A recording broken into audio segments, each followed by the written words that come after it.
बहुत बहुत स्वागत है। मेरा नाम साईनाथ कदम है और मैं IIIT तिरुचिरापल्ली का स्टूडेंट हूं। इससे पहले मैंने आपको एक वीडियो प्रोवाइड किया था जिसके अंदर मैंने आपको बताया था कि MSc CET के आपका जो रजिस्ट्रेशन है आपका स्टार्ट हो चुका है, ठीक है ना। उसके अंदर मैंने आपको एक प्रॉमिस किया था कि आपको एक डिटेल वीडियो ले आऊंगा जिसके अंदर मैं आपको MSc CET के बारे में जो आपका रजिस्ट्रेशन है उसके अंदर बहुत चीजें गाइडलाइन आपको बताई गई है। तो कौन कौन सी गाइडलाइन है, बहुत सारे डाउट्स है यार जो आपके क्लियर करूंगा। तो इस वीडियो में हम देखेंगे आपका रजिस्ट्रेशन, आपके एग्जाम की टाइमिंग क्या होगी, आपका पेपर पैटर्न किस तरह से होने वाला है, आपका सिलेबस, आपकी फीस कितने लगने वाली, फीस को लेकर बहुत से बच्चों के मन में डाउट है। उसके बाद सर्टिफिकेट के बारे में बात करूंगा, आपको बताऊंगा कि कौन सा सर्टिफिकेट आपको पूरी चीजों को आपको कलर करके रखना है। उसके बाद बात करेंगे हम एग्जाम डेट को लेकर, ठीक है ना। कुछ यहाँ बच्चों की डाउट्स है जो मुझे बहुत डाउट्स यहाँ बच्चों ने फोन लगा के या फिर इंस्टाग्राम पे पूछे थे। उसके बाद अपकमिंग वीडियो के बारे में बात करेंगे। तो चीजों को यार वीडियो को पॉइंट टू पॉइंट रखेंगे, कोई टाइम वेस्ट नहीं करेंगे, सही तरीके से चीजों को पकड़ के आपको इस वीडियो को देखने के बाद आपको कहीं और जाने की जरूरत नहीं पड़ेगी। तो बस आपको क्या करना है, वीडियो को लाइक करना है, चैनल को सब्सक्राइब करना है ताकि आपको ऐसे नोटिफिकेशन आने वाले दिनों में मिलते रहे। तो बात करेंगे, सबसे पहले हम बात करेंगे जो आपका MSc CET का जो आपका रजिस्ट्रेशन डेट है, ठीक है ना। आपका 8 जून यानी आपका कल स्टार्ट हुआ था, लेकिन कहीं ना कहीं यहां पे यार जो आपकी साइट थी वहां पे क्रैश हुआ था और वहां पे ओपन नहीं हो रहा था, तो आप कल नहीं भर पाए, ठीक है ना। तो आप कल से लेकर आप क्या कर सकते हो, आपका जो 7 जुलाई है नेक्स्ट मंथ, मतलब लगभग आपको यहां पे आपको 1 मंथ प्रोवाइड किया गया है कि आप फॉर्म भर सकते हो, ठीक है ना। उसके बाद भी मान लो अगर बाय चांस किस बच्चे ने अगर 7 जुलाई को अगर नहीं भर पाया या फिर कोई अगर प्रॉब्लम हुई या फिर वो छूट गया उससे, तो वो क्या कर सकता है 15 जुलाई तक भी फॉर्म भर सकता है, लेकिन यहां पे उसको 500 रुपए एक्स्ट्रा वहां चार्ज देना पड़ेगा, ठीक है ना। तो क्या करना, कोशिश करना कि आप 1 मंथ आपके लिए बहुत बड़ा समय है, बहुत ज्यादा समय, आप इसके अंदर फॉर्म भरने की कोशिश करना ताकि आपको सही तरीके से चीजें हो सके, ठीक है ना। उसके बाद बात करेंगे आपका कि आपके एग्जाम की टाइमिंग किस तरह से होगी, ठीक है ना। आपकी एग्जाम यार PCM PCB हम जानते हैं कि एक आपका मैथमेटिक्स में होता है और बायो में, ठीक है, फिजिक्स केमिस्ट्री बायो और फिजिक्स केमिस्ट्री मैथमेटिक्स। उसके अंदर बात करेंगे आपकी एग्जाम जो बोर्ड ऑफ एग्जाम होनी चाहिए CBT कंप्यूटर बेस्ड टेस्ट आपकी एग्जाम होनी है, मतलब आपको किसी सेंटर पर जाना होगा, वहां पे आपको एग्जाम देना होगा, ठीक है ना। और वहां पे भी कुछ तरीके से आपको गाइडलाइन प्रोवाइड किए गए हैं, आपको कहां पे कितने समय पर वहां सेंटर पर आपको रीच करना है, साथ साथ में आपको एग्जाम आपका कब स्टार्ट होना है। तो बात करेंगे, सबसे पहले देखेंगे हम आपका जो शिफ्ट 1 शिफ्ट मतलब होता है, एक मॉर्निंग शिफ्ट में आपकी एग्जाम होती है और एक शिफ्ट होती है जो आपकी आफ्टरनून स्लॉट में होती है, ठीक है ना। तो आपको वहां टाइमिंग बताया गया है। PCM और PCB दोनों के लिए टाइमिंग सेम है, लेकिन इनके एग्जाम से अलग अलग होते हैं, ठीक है ना।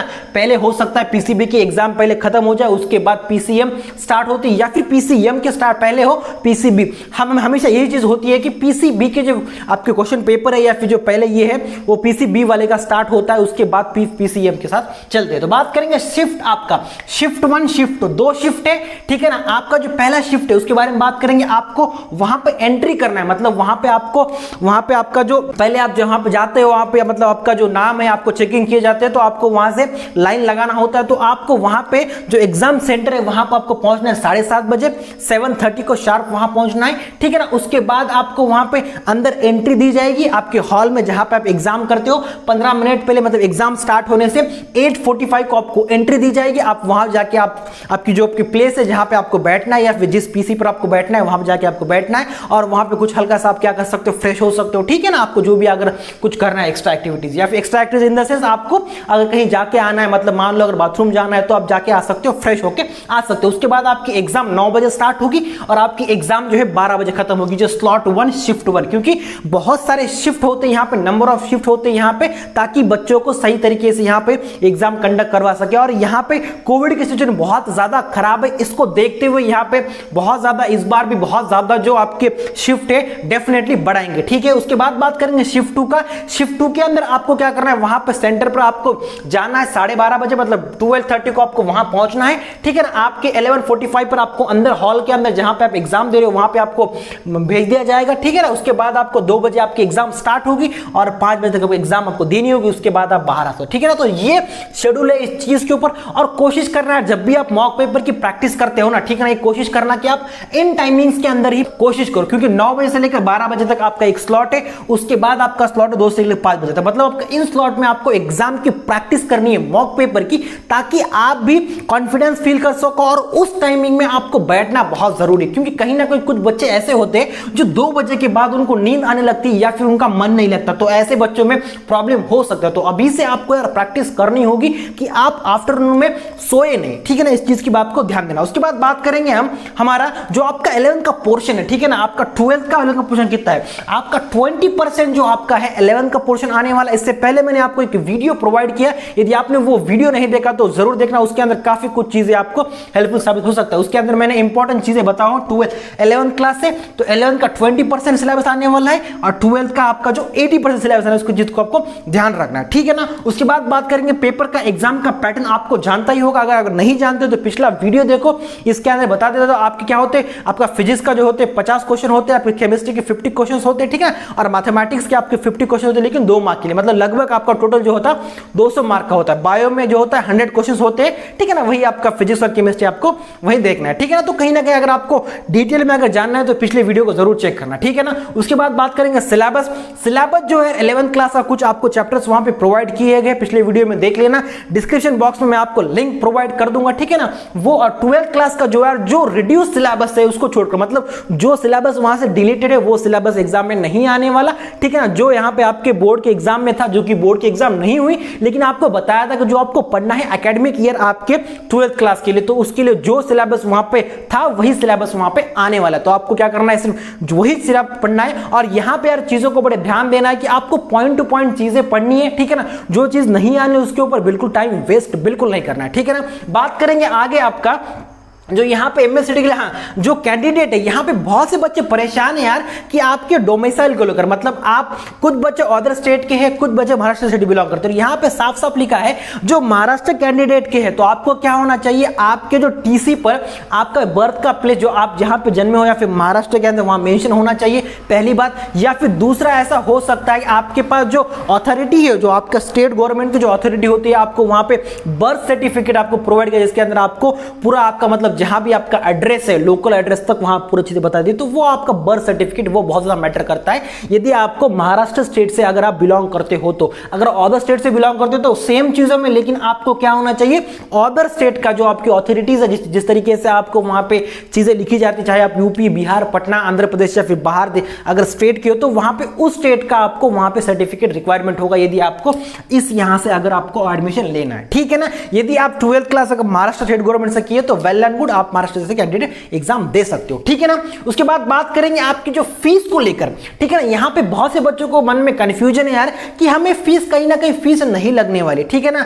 कुछ यहां पे उदय सर ने हमें बता दिया गया था कि फीस नहीं लगने वाली, लेकिन यहां पे कुछ चीजें कंफर्म अभी तक नहीं बताई गई। तो अभी तक तो यहां फीस बताई गई है, देखते हैं आने वाले दिनों में क्या हो सकता है कुछ चीजें यहां पे फीस कम की या फिर फीस यही रखी। तो बात करेंगे 800 रुपीज आपको देना होगा यदि आप जनरल कैटेगरी में आते हो या फिर अदर स्टेट में आते हो, ठीक है ना। अगर मान लो आप यूपी, बिहार, गुजरात से हो तो आपको अदर स्टेट हो या फिर general category, general in the sense वही ओपन, जे आपको कोई भी रिजर्वेशन नहीं है आपके इसमें, तो आपको 800 रुपीज आपको देने होंगे, ठीक है ना। उसके बाद बात करेंगे 600 रुपीज आपको देने होंगे किस, अगर आप कैटेगरीज में आते हो, ठीक है ना। अगर मान लो आप SC, ST, OBC इस कैटेगरी में आते हो, या फिर आप NT, A, B, C, D होती है उसके अंदर अगर आते हो, EWS के अंदर आते हो, या फिर आपके डिसेबिलिटीज है, मतलब आपके अंदर कोई कमी है, मान लो हो सकता है कलर ब्लाइंडनेस हो या फिर कोई हैंडीकैप हो, जो स्पेशल चाइल्ड होते हैं उनके लिए बहुत यहाँ पे चीजें आपको 600 रुपीज यहाँ पे पे करना है, ठीक है ना। तो चीजों को मैं बहुत जल्दी बता रहा हूं क्योंकि यार कोई सेंस नहीं बनता इस चीज के बहुत टाइम वेस्ट करना, आपको चीजें पॉइंट टू पॉइंट चीजें आपको बताना बहुत जरूरी है, ठीक है ना, आपको समझने के लिए। उसके बाद बात करेंगे सर्टिफिकेट। यहाँ पे बहुत ज्यादा बच्चे कंफ्यूज यार सर्टिफिकेट को लेकर कि आपको एप्लीकेशन के टाइम पे आपको सर्टिफिकेट देना है या नहीं है। बात को ध्यान रखना, यहाँ पे कहीं भी ऐसा नहीं लिखा कि आपको एप्लीकेशन जब फिल करोगे तब वहां पे आपको सर्टिफिकेट देना, सिर्फ आपको वहां पे केवल कैटेगरी पूछी जाएगी, आप किस कैटेगरी से हो, ठीक है ना। और फॉर्म भरते टाइम बड़े ध्यान से फॉर्म भरना, ठीक है ना। मैं अगला एक वीडियो बनाऊंगा जिसके अंदर सारी चीजें मैं आपको बताऊंगा कि फॉर्म आपको स्टेप बाय स्टेप किस तरह, क्योंकि यदि आप फॉर्म में अगर गलती करते हो तो मान लो अगर आप कैटेगरी मिस कर देते हो, ठीक है ना, अगर ईडब्ल्यूएस में अगर आते हो या फिर आप भरते नहीं हो तो बाद में फिर चीजें आपके लिए मुश्किल हो सकती है। तो आपको क्या करना है, फॉर्म को भरते टाइम बड़े ध्यान से भरना है, ठीक है ना। और कहीं ना कहीं जब फॉर्म में आप फिलअप करते हो ना तो वही आपका डाटा आगे शिफ्ट हो जाता है। और जब कॉलेज में एडमिशन लेते हो ना तो आपके लिए कुछ रिजर्वेशन होते हैं, ठीक है ना, आपको कुछ फीस में माफी होती है। तो कहीं ना कहीं वो चीजें अगर आप फॉर्म सही तरीके से नहीं भरोगे तो आपको कहीं ना कहीं वो दिक्कत ला सकती है, ठीक है। इसलिए आपको क्या करना है, फॉर्म बड़े ध्यान से भरना है, ठीक है ना। किसी जो आपका सीनियर हो या फिर कोई आपका बड़ा भाई हो, ठीक है ना, उसको बुलाना, उसको साथ बिठाना, उससे ही फील करवाना, ठीक है ना। या फिर आप जा सकते हो, बेस्ट आपका नेट कैफे पर जाके भर सकते हो, ठीक है ना। और यहां एक बात ध्यान रखना है, नेट कैफे वाले आपसे बहुत ज्यादा पैसे लेते हैं, ठीक है ना। ध्यान रखना आपकी फीस इतनी है और वो खुद कितना चार्ज करवा रहा है वो भी देखना, ठीक है ना। कोई बोल देता है 1200 या फिर 1500 ले लो, तो काफी कुछ चीजें यहां पे लिए जाते हैं। तो आपको ध्यान रखना, आपको होशियार बनना है, ठीक है ना, पैसे आपके बर्बाद बिल्कुल नहीं करना है। उसके बाद बात करेंगे सर्टिफिकेट। यहां पे कास्ट सर्टिफिकेट आपकी होनी चाहिए। पहली बात, कास्ट वैलिडिटी, अगर सर्टिफिकेट है तो इसका मतलब ये नहीं कि आप होगा बस, आपको सर्टिफिकेट भी चाहिए और उसकी वैलिडिटी भी चाहिए। लास्ट ईयर मेरे भी कुछ फ्रेंड्स थे यार, उनके पास सर्टिफिकेट तो था लेकिन उनकी वैलिडिटी नहीं थी, इसलिए कुछ बच्चे वहां पे एडमिशन नहीं ले पाए और उनको बाद में ओपन से एडमिशन वहां पे लेना पड़ा। तो आप दिक्कत यहां पे फेस कर सकते हो, ठीक है ना। तो आपको क्या करना है, इस चीज के ध्यान रखना, आपको कास्ट सर्टिफिकेट वहां पे अभी से शुरुआत करो, अगर अभी से आपने अगर नहीं बनवाया, क्योंकि टाइम लगता है वहां पे। फिर जब आप कैप राउंड में जब पार्टिसिपेट करोगे तब आपके पास अगर सर्टिफिकेट नहीं रहेंगे तो आपको पूरा तरह से बाहर निकालेंगे, फिर आपको ओपन से लेना पड़ेगा, तो फिर आपका काफी नुकसान हो सकता है, ठीक है। तो इस चीज के बारे में अगर आपको फायदा अगर लेना है इस चीज के बारे में तो आपको सर्टिफिकेट निकालना होगा। उसके बाद नॉन क्रिमिनल सर्टिफिकेट, वही आपको सर्टिफिकेट ध्यान देना है। जो छोटे मोटे सर्टिफिकेट होते हैं ना, ठीक है, मान लो आपकी जो टीसी आपको यहां से मिलता है, कैरेक्टर सर्टिफिकेट आपको जो होता है आपको कॉलेज से मिलता है, तो छोटी मोटी चीजें आपको मिल जाती है, ठीक है। लेकिन कहीं ना कहीं यार जो बहुत ज्यादा चीजें आपकी जो कास्ट सर्टिफिकेट है वहां पे बहुत सही तरीके से बहुत चीजों को बारकाई से देखा जाता है। अगर वहां पे अगर मिस करते हो तो वो आपको फैसिलिटीज वहां पे फिर नहीं मिलेंगे, रिजर्वेशन वहां पर नहीं मिलेगा। ध्यान रखना, ठीक है, वही चीज बता रहा हूं। उसके बाद बात करेंगे नॉर्मलाइजेशन मेथड क्या है। इसके अंदर याद रखना यार, यहाँ पे जो सीईटी की जो अलग अलग शिफ्ट होते हैं, shift 1, shift 2, day 1 wise, day 2 में अलग बहुत से नंबर ऑफ यहाँ पे डेज हो जाते हैं और शिफ्ट अलग अलग होते हैं। अगर मान लो 10 दिन चलती है तो मतलब आपके शिफ्ट हुए 20, मतलब आपने 20 बार बच्चों ने एग्जाम दिए। तो इस चीज को हम कैलकुलेट किस तरह से करेंगे, तो यहाँ पे एक मेथड होता है यार, नॉर्मलाइजेशन मेथड। इसके अंदर यहाँ पे परसेंटेज नहीं, यहाँ पे परसेंटाइल सिस्टम निकाला जाता है, जिस तरीके से जेईई मेंस में निकाला जाता है और लास्ट ईयर भी सीईटी में निकाला। तो परसेंटाइल सिस्टम होता है, आपको कंपेयर किया जाता है, ठीक है ना, किसी और स्टूडेंट से कि आप कितने पीछे हो। यदि आपको इसके ऊपर सेपरेट वीडियो अगर चाहिए तो बता देना कमेंट बॉक्स में, मैं एक वीडियो ले आऊंगा जिसके अंदर बताऊंगा आपको कि आपकी रैंकिंग प्रेडिक्ट किस तरह से करते हैं, ठीक है ना। नंबर ऑफ स्टूडेंट होते हैं, कितने किससे डिवाइड किया जाता है। यदि आपकी 99 परसेंटाइल है मतलब आपकी रैंक कितनी बन सकती है, या फिर 97 परसेंटाइल, इसका मतलब आपके बच्चे पीछे कितने। तो बहुत चीजें होती है, आपको चाहिए अगर तो बस कमेंट बॉक्स में कमेंट करना, ठीक है। उसके बाद बात करेंगे एग्जाम के डेट को लेकर कि एग्जाम कब होने वाली। तो कहीं ना कहीं इस चीज के ऊपर बहुत ज्यादा ध्यान देने वाली बात है यार। यहां पे आपकी 8 जून है ना, 8 जून की आपका जो फॉर्म स्टार्ट होने वाला है, आपका चलने वाला है 15 जुलाई तक, ठीक है ना। मतलब यहां तक कि आपके एग्जाम नहीं हुए, इसके बाद कहीं ना कहीं इसका मतलब यही हुआ कि आपको यहां से 15 दिन या 10 दिन मान लो, ठीक है ना, आपका, क्योंकि यहां से फॉर्म फिल होने के बाद आपका क्या होगा, आपको एडमिट कार्ड आएगा, ठीक है ना। तो मान लो अगर 25 तक एडमिट कार्ड आ जाता है, या फिर मान लो अगर आपको 22-23 तक का एडमिशन कार्ड आ जाता है, तो उसके बाद आपको 25 के बाद या फिर आप 26 के बाद लगा सकते हो अंदाजा कि आपका कुछ या फिर पीसीबी या फिर पीसीएम का जो आपका जो एग्जाम हो वो स्टार्ट हो जाता है। मतलब आपका जुलाई के एंड में या मोस्ट प्रोबेबली आपका क्या हो सकता है, अगस्त के आपके स्टार्टिंग वीक में डेफिनेटली स्टार्ट होगा। लेकिन यहां पे देखने वाली ये बात है कि आपका बहुत लंबा ड्यूरेशन चलने वाला, आपका किस शिफ्ट में आता है वो चीज है, ठीक है ना। उसके बाद बात करेंगे बुक्स। सबसे बड़ी बात ये है कि यार बुक्स, बहुत चीजें बच्चे कंफ्यूज है, मैं ये बुक करूं या फिर उस चीज को भी भागूं या फिर ये पीडीएफ करूं, वो भी किसी सीनियर ने दिया, किसी वो सर ने दिया। तो इस चीज को बात ध्यान देना, आपको क्या करना है, आपकी टेक्स्ट बुक पहले, मतलब आपको आपकी जो आपके स्टेट बोर्ड की बुक है उस चीज को पहले कंप्लीट करना है।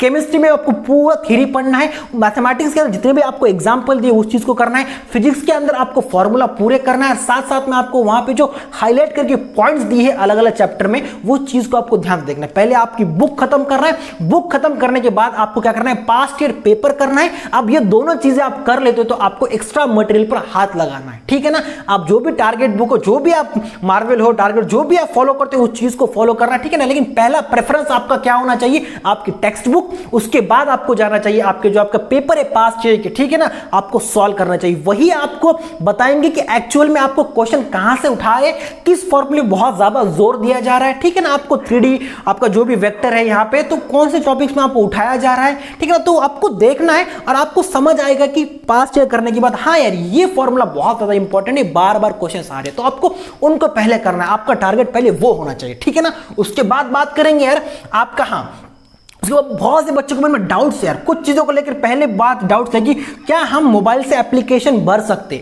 एक बात यहाँ पे यार, फॉर्म भर सकते हो लेकिन यार यहाँ बहुत दिक्कत होगी, ठीक है ना। आप बहुत ज्यादा परेशान होगे, आप यहाँ पे फिर आपको कहीं और टच करोगे तो कहीं और चले जाओगे, और कहीं ना कहीं अगर एक गलती अगर करोगे और गलती से यहाँ से अगर सबमिट बटन चला भी जाता है या फिर प्रोसीड आगे हो जाता है तो यहाँ पे फिर आपको दिक्कत हो सकती है। इसलिए यार मोबाइल को अवॉइड करना प्लीज। आप क्या करना है, लैपटॉप से जो भी अच्छा है आपका घर पे लैपटॉप भरना, या फिर आप किसी बड़े सीनियर की हेल्प ले सकते हो, ठीक है ना। तो लैपटॉप से कोशिश करना यहां भरने की। उसके बाद बात करेंगे सर्टिफिकेट को लेकर। अभी आपके पास सर्टिफिकेट, अभी आपको एप्लीकेशन के टाइम पे सर्टिफिकेट आपको बिल्कुल नहीं देना है, ठीक है ना। जब आप कैप राउंड में जाओगे तब आपको, लेकिन यहां पे आपको सर्टिफिकेट अभी से पीछे लग जाना है उस चीज को लगाने में, निकालने में, ठीक है ना। अगर आपके सर्टिफिकेट अगर सही नहीं रहेंगे तो एडमिशन नहीं होगा, इस बात को ध्यान रखना। उसके बाद गैप सर्टिफिकेट, ये गैप सर्टिफिकेट भी आपका बहुत ज्यादा मैटर करता है यार। कहीं अगर आपने ड्रॉप लिया है, एक साल अगर आपने एग्जाम यहां पे दिया, आपको अगर अगले साल जाना है, आपने अगर ड्रॉप लिया किसी भी कारण की वजह से, तो आपको यहां पर गैप सर्टिफिकेट आपका होना चाहिए, ध्यान रखना। उसके बाद आपका जो आपका फर्स्ट कम फर्स्ट सर्व, मतलब आपका यहां पे क्या, कुछ बच्चों को ऐसा लगता है यार कि मैंने अगर जल्दी फॉर्म भर लिया, मतलब जिस तरह से कल बच्चे बहुत परेशान थे कि हमारा ओपन ही नहीं हो रहा फॉर्म, हम कब भरेंगे, कैसे भरेंगे, हम पीछे चले जाएंगे। तो ऐसा कुछ भी नहीं है यार, ठीक है ना। फर्स्ट कम फर्स्ट और ऐसा बिल्कुल नहीं है, आपको रैंडमली वहां पे अलॉट किया जाता है, ऐसा बिल्कुल भी नहीं। क्योंकि लास्ट टाइम मैंने देखा मेरे फ्रेंड्स ने, जिन लोगों ने बहुत पहले, मतलब उनकी एग्जाम बहुत पीछे थी, और जिन लोगों ने मैंने खुद पहले भरा था तो मेरा पीछे भी था। तो ऐसा बिल्कुल नहीं है यार, ठीक है ना। आप कभी भी फॉर्म भर सकते हो, लेकिन यहाँ कोशिश करना कि आप टाइम पे ही भरे तो आपका सही चीज होगा। आपको अगर मान लो अगर लास्ट ही आपको अगर डे भरोगे तो कुछ सर्टिफिकेट अगर आपको लगा और वो नहीं रहा तो प्रॉब्लम हो सकता है, इसलिए आपको ध्यान रखना है। उसके बाद यहाँ फीस को लेकर, या फीस के बारे में बता दिया यार, यहाँ पे कुछ आपको बता दिया जाएगा आपको कि आपको फीस रिटर्न करनी है या फिर आपको लगने वाली है या नहीं, ठीक है ना। वो थोड़ा सा यहाँ पे यार चीजें यहाँ बन रही है कि कोई कुछ कह रहा है या कुछ बता रहा है कि फीस लगने वाली, यहाँ तो दिया है फीस लगने वाली, लेकिन देखते हैं क्या होगा, ठीक है। तो आपको थोड़ा सा होल्ड करना है चीजों को। उसके बाद कहना डूना, बहुत से बच्चे के मन में कंफ्यूजन है यार कि क्या भैया मैं अभी कर सकता हूं। मतलब कुछ बच्चों ने क्या किया पता है क्या, प्रिपरेशन स्टार्ट कर दी थी, है ना, उसके बाद फिर पोस्टपोन लग रहा था कि नहीं होगी, तो बच्चों ने क्या कर दिया, एग्जाम को रोक दिया, फिर प्रिपरेशन स्टार्ट नहीं किया। फिर प्रिपरेशन मतलब उस चीज को जहां था वहीं रोका दिया और बैठ गए, फिर एंजॉय करने लगे। फिर अब वापस से एप्लीकेशन फॉर्म आ गया, बच्चों को याद आई और अब बच्चे पूछ रहे कि क्या मैं अभी कर सकता हूं। तो यहां बात एक ध्यान देने वाली है, अभी आप बिल्कुल कर सकते हो। क्योंकि यार अगर बात करते हैं पिछले सालों की, तो यहां पे सीट आपकी बोर्ड की एग्जाम होने के बाद आपको कुछ ही टाइम मिलता था आपकी सीडी की प्रिपरेशन करने में, ठीक है ना। तो कहीं ना कहीं यार बहुत कम दिनों बच्चे प्रिपेयर करते हैं और आप भी प्रिपेयर कर सकते हो। हमारे साथ आप प्रिपेयर करते हो, हम आपको अलग अलग वीडियोस प्रोवाइड करते रहेंगे, ठीक है ना। यदि आपने हमारे टेलीग्राम ग्रुप को ज्वाइन नहीं किया, टेलीग्राम ग्रुप को ज्वाइन करो, वीडियो को लाइक नहीं किया तो वीडियो को लाइक करो, चैनल को सब्सक्राइब करो, आपकी सपोर्ट की बहुत ज्यादा जरूरत है। उसके बाद बात करेंगे हमारे अपकमिंग वीडियो आपको क्या आएंगे। हमने अपकमिंग वीडियो, हमने 11th क्लास के most important topics already provide कर चुके हैं, ट्रिक्स भी कुछ आपको प्रोवाइड कर चुका हूं इंटीग्रेशन पर, ठीक है ना। अगर आपको वो पसंद आते हैं और अगर आपको लगता है कि वैसे ट्रिक्स अगर आपको चाहिए तो बस आपको कमेंट बॉक्स में कमेंट करना है, ऐसे वीडियोस में डेफिनेटली आपके लिए स्पेशली एमएससीईटी के स्टूडेंट की ले आऊंगा। उसके बाद बात करेंगे क्वेश्चन आपको पर चैप्टर, मतलब आपको मैं क्या करूंगा, एक चैप्टर से, मतलब एक मान लो अगर फिजिक्स की बात करता हूं आपका ग्रेविटेशन, तो इससे कितने क्वेश्चंस आ सकते हैं। मैथमेटिक्स की अगर बात करता हूं इस चैप्टर से, तो इतने क्वेश्चंस, इस चैप्टर से कितने क्वेश्चंस आएंगे। तो आपको मैं सारे फिजिक्स केमिस्ट्री मैथमेटिक्स के अंदर आपको मैं एक ओरल अंदाजा दूंगा कि आपको लगभग 2 दिन आ सकते, तो सारी चीजें मैं आपको एक्सप्लेन करूंगा आने वाली वीडियो के लिए आपको प्रोवाइड करूंगा, ताकि आपका बहुत ज्यादा आपका स्कोर सीईटी के अंदर बूस्ट हो सके, ठीक है। उसके बाद बात करूंगा आपका प्रायोरिटी, आपको टॉपिक वाइज आपको प्रायोरिटी बताऊंगा कि आपको कौन से टॉपिक सबसे पहले पहले करने, ठीक है ना। इससे पहले मैंने आपको एक स्ट्रैटेजी दी है, 45 डेज की आपको स्ट्रैटेजी, आपको आपका प्लान किस तरह से होना चाहिए, आपके डे की प्लानिंग किस तरह से, अगर वो नहीं देखा तो प्लीज वो देखना, आपके लिए बहुत ज्यादा हेल्पफुल साबित हो सकता है। अगर आपको प्लान किस तरह से एग्जीक्यूट करना या फिर आपको किस तरह से प्लान बनाया जाता है उस चीज के अंदर मैंने एक्सप्लेन किया, वो जरूर देखना, आपका बहुत ज्यादा फायदा होगा, ठीक है ना। उसके बाद बात करूंगा कॉलेज रिव्यू। ये सब चीजें होने के बाद यार मैंने आपको बहुत सारी चीजें प्रोवाइड करने के बाद मैं आपको क्या करूंगा, आपके काउंसलिंग में डेफिनेटली आपको हेल्प करूंगा और आपको सारी चीजें आपके कॉलेजेस के बारे में, हर कॉलेजेस के बारे में बताऊंगा। सीओईपी हो गया, आपका वीजेटी हो, पीआईसीटी, पीसीसी है ना, और एसपीआईटी बोलो या फिर एचजीजीएस बोलो, वालचंद, जो भी आपके कॉलेजेस है यार, जो बेस्ट कॉलेज है, अच्छे कॉलेज है या फिर जो एवरेज कॉलेज है उनके बारे में भी, डीवाई पाटिल, ठीक है ना। तो अलग अलग कॉलेजेस के बारे में आपको रिव्यू ले आऊंगा, सारी चीजें बताऊंगा, आपका इंफ्रास्ट्रक्चर किस तरह से है, प्लेसमेंट किस तरह से है, कितने स्टूडेंट होते हैं, रैंकिंग किस तरह से होती है, कट ऑफ क्या है, आपका फीस कितना लगा, तो बहुत सारी चीजें आपको डिटेल में एक्सप्लेन करने वाले। यदि आपको सैंपल के तौर पर अगर देखना है तो हम पिछले वीडियोस में देख सकते हो जिसके अंदर हमने ट्रिपल आईटीज को कवर किया है, सारी चीजें वहां पे एक्सप्लेन किया हो। तो बस यार इस वीडियो में मैंने जितनी चीजें बताई, अगर आपको कोई भी अगर डाउट हो, ठीक है ना, इसमें अगर कोई चीज अगर समझ नहीं है या फिर आपको लगता है कि यार इस चीज के अंदर मैं दिक्कत फेस कर रहा हूं या फिर प्रॉब्लम फेस कर रहा हूं या फिर मेरे पास कोई सर्टिफिकेट नहीं है, अगर आप बात करना चाहते हो तो क्या करना, आपको इंस्टाग्राम पर डीएम कर सकते हो, ठीक है ना, आप कॉल पर बात भी कर सकते हो। तो आपके अगर कोई भी अगर चीज अगर करना है आपको कमेंट बॉक्स में बता दो, अगला वीडियो आपको कौन सा चाहिए उसकी चीज को बता दो, आपको मैं आने वाले दिनों में बहुत सारे वीडियोस ले आने वाला हूं आपके लिए। तो मिलते हैं अपने अगले वीडियो में, तब तक के लिए आप घर पे रहो, सुरक्षित रहो, bye bye, take care, all the best.